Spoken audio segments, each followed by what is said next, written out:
मनोज रांगे पाटील यांची प्रकृती खालावल्याची माहिती समोर येते। मनोज रांगे पाटील यांची चालू भाषणात प्रकृती अस्वस्थ झाली, प्रकृती खालावली। तर बीड शहरामध्ये मनोज रांगे हे होते आणि त्याच वेळेला त्यांची प्रकृती खालावली। बीड शहरातील मराठा मेळावा आणि बैठकी दरम्यानची ही घटना आहे।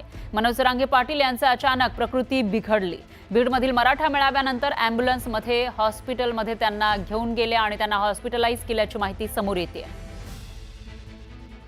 तर मनोज रांगे पाटील हे बीडमध्ये होते। मराठा मेळाव्याचं आयोजन करण्यात आलं होतं। या वेळेला ते बोलत होते, मात्र त्याच वेळेला चालू भाषणामध्ये त्यांची प्रकृती खालावली। या ठिकाणी आपल्याला संतोष देशमुख यांचे बंधू धनंजय देशमुख हे सुद्धा दिसतायत आणि त्याच वेळेला मनोज रांगे पाटील यांची मात्र या चालू भाषणादरम्यान प्रकृती खालावली आणि त्यानंतर त्यांना हॉस्पिटलाइज करण्यात आलं आहे। ॲम्ब्युलन्स इथं आली होती आणि ॲम्ब्युलन्समधून त्यांना रुग्णालयापर्यंत नेण्यात आल्याची माहिती समोर येते। मनोज रांगे पाटील मराठा आंदोलक ज्यांनी अनेक वेळा उपोषण केलेलं आहे आणि या उपोषणामुळेच बऱ्याचशा वेळेला त्यांच्या प्रकृती खालावल्याची जी घटना आहे ती समोर आलेली असताना आता पुन्हा एकदा मनोज रांगे पाटील यांची चालू भाषणामध्येच प्रकृती अस्वस्थ झाल्याची माहिती आहे।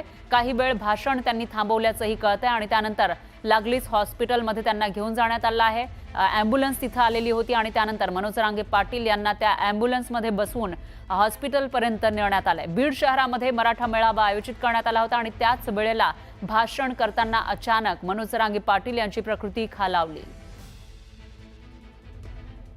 तर तेव्हाची ही दृश्य आपण बघू शकतो। बीड मधली मनोज रांगे पाटील इथं आलेले होते। त्याचबरोबर संतोष देशमुख मस्साजोगचे सरपंच ज्यांची निर्घृणपणे हत्या करण्यात आली त्यांचे बंधू धनंजय देशमुख इथं आलेले होते आणि त्याविषयी काहीतरी बोलताना इथं मनोज रांगे पाटील हे दिसत होते। त्याच वेळेला धनंजय देशमुख यांना अश्रू अनावर झाल्याचंही दिसत होतं, पण अचानक मनोज रांगे पाटील यांची बोलता बोलता प्रकृती खालावली आणि त्यानंतर काही लोक त्यांना पुढे घेऊन जाताना दिसतायत।